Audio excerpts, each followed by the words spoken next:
Assalamualaikum warahmatullahi wabarakatuh, Bapak Ibu sekalian, apa kabar? Pada video kali ini kembali kami akan membahas terkait informasi pembayaran gaji ke-13. Update informasi ini penting bagi kita karena kita ketahui nanti gaji 13 hanya akan cair untuk SPMT tertentu. Karena tidak semua nanti ASN P3K khususnya yang lulus tahun 2021 kemarin, tahap 1 dan tahap 2 akan menerima gaji ke-13. Gaji ke-13 lebih dikenal dengan istilah uang bantuan untuk masuk sekolah. Untuk info lengkapnya ikuti video ini sampai selesai. Namun sekali lagi kami mengajak bagi Bapak Ibu yang baru mampir di channel ini pastikan meninggalkan jejak dengan menekan tombol subscribe dan nyalakan lonceng notifikasi. Kami ucapkan terima kasih. Baik Bapak Ibu, informasi berkenaan dengan pembayaran gaji ke-13 ini kita murni akan merujuk pada Peraturan Menteri Keuangan Republik Indonesia nomor 75 PMK 05 tahun 2022 tentang petunjuk teknis, pelaksanaan, pemberian, tunjangan hari raya, dan gaji ke-13. Ya, ini Bapak Ibu pernah kita bahas, namun hari ini kita khususkan untuk membahas tentang gaji ke-13. Poin-poin penting di dalam Peraturan Menteri Keuangan ini adalah kita ambil pasal 6 Bapak Ibu ya, yakni terkait komponen gaji ke-13. Di sini akan terdiri dari gaji pokok ya, Bapak Ibu, gaji pokok. Kemudian akan terdiri juga dengan tunjangan keluarga. Nah, tunjangan keluarga ini tentu kalau kita pilah-pilah, ini ada tunjangan istri, tunjangan anak, kemudian juga tunjangan apa lagi? Ya, istri dan anak ya. Tunjangan keluarga ini ada 2. Kemudian ada tunjangan pangan, ini adalah untuk tunjangan berasnya. Jadi ditambahkan Bapak Ibu, gaji pokoknya ditambah tunjangan keluarga, kemudian ditambah dengan tunjangan pangan. Kemudian yang keempat, tunjangan jabatan atau tunjangan umum. Nah, untuk rekan-rekan guru ASN, itu nanti mengacu pada tunjangan umum di sini. Berarti ini adalah tunjangan fungsional ya, fungsional gurunya. Fungsional. Kemudian, khusus bagi mereka yang memiliki tunjangan kinerja, ini sesuai jabatan tertentu ataupun pangkat dan peringkat jabatan, ini mendapatkan 50% tukin. Nah, ini Bapak Ibu Guru mungkin belum mendapatkan ini. Nah, ini komponen-komponen gaji ke-13 dan ini sebenarnya juga sama dengan tunjangan hari raya kemarin komponennya. Kemudian pasal berikutnya yang kita akan lihat bagian pentingnya adalah langsung pada bagian pasal ke-12 yang membahas tentang gaji ke-13. Pertama di sini disebutkan Bapak Ibu, gaji ke-13, ini pasal 11-nya tentang THR ya. Gaji ke-13 sebagaimana dimaksud dalam pasal 2 dibayarkan paling cepat pada bulan Juli, ini khusus untuk 2022 berarti bulan Juli Bapak Ibu ya. Bulan Juli. Karena kita biasa sebut tadi ini adalah untuk tunjangan memberikan bantuan untuk anak-anak masuk sekolah, maka biasanya Juni dan Juli. Untuk tahun 2021 kemarin, ketentuannya adalah di bulan Juni. Namun untuk tahun 2022 ini ketentuannya di bulan Juli.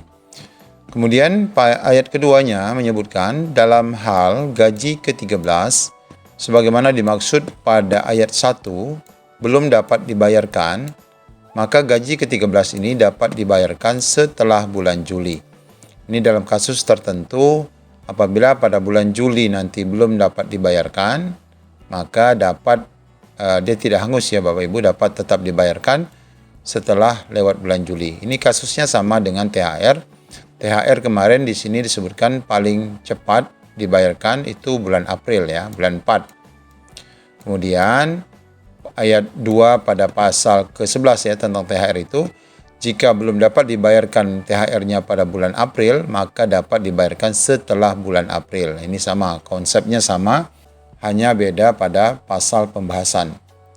Kemudian selanjutnya untuk ayat ketiga di sini disebutkan besaran gaji ke-13 yang dibayarkan yakni mengikuti ketentuan sebagaimana dimaksud dalam pasal 6. Nah, pasal 6 itu ini tadi ya, komponen-komponen tadi Bapak Ibu, sampai pasal 9 ini sama terkait dengan komponen, hanya bedanya nanti pada masing-masing orang yang menerima, seperti pensiunan itu beda komponennya. Nah, itu didasarkan pada komponen penghasilan yang dibayarkan pada bulan Juni. Jadi pembayaran gaji 13 yang dibayarkan pada bulan Juli paling cepat, selambat-lambatnya dapat dibayarkan setelah lewat bulan Juli, itu besarannya mengacu pada komponen pembayaran bulan Juni. Ya, gaji tunjangan Bapak Ibu yang dibayarkan di bulan Juni.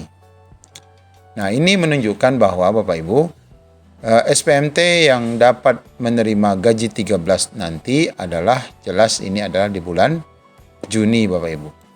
Jadi jangan sampai ketika Bapak Ibu tidak mendapatkan THR, karena THR kemarin itu SPMT-nya harus April ya, karena di sini disebutkan komponennya itu April kalau untuk gaji 13.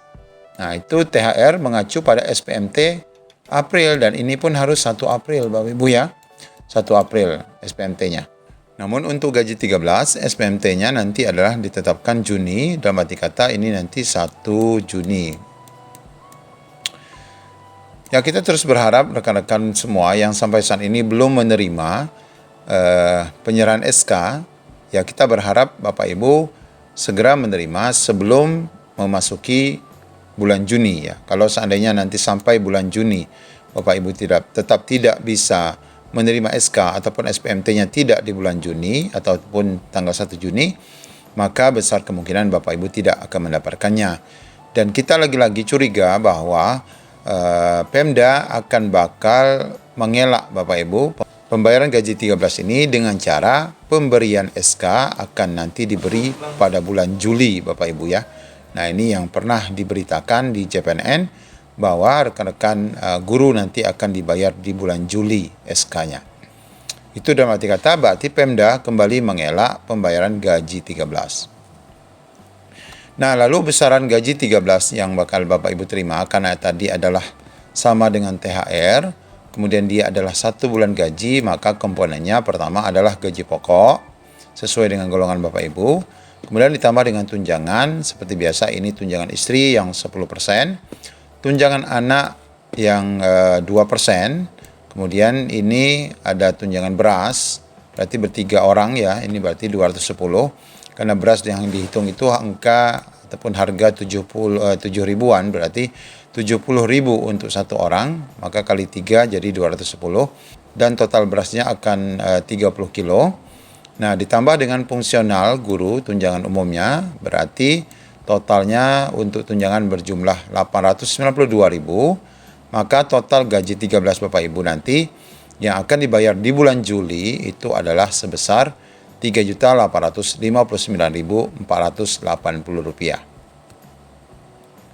Nah, kita berharap Bapak Ibu jangan sampai ini tidak lagi dapat kita terima setelah THR kita melayang begitu saja karena Pemda tidak menyerahkan SK di awal bulan April. Nah, demikian Bapak Ibu pembahasan singkat berkenaan dengan pembayaran gaji ke-13 yang tentu saja kita berharap ini menjadi pembayaran yang bakal diterima Bapak Ibu sehubungan dengan kelulusan Bapak Ibu sebagai ASN P3K baik tahap 1 maupun tahap 2. Demikian informasi singkat dari kami. Assalamualaikum warahmatullahi wabarakatuh.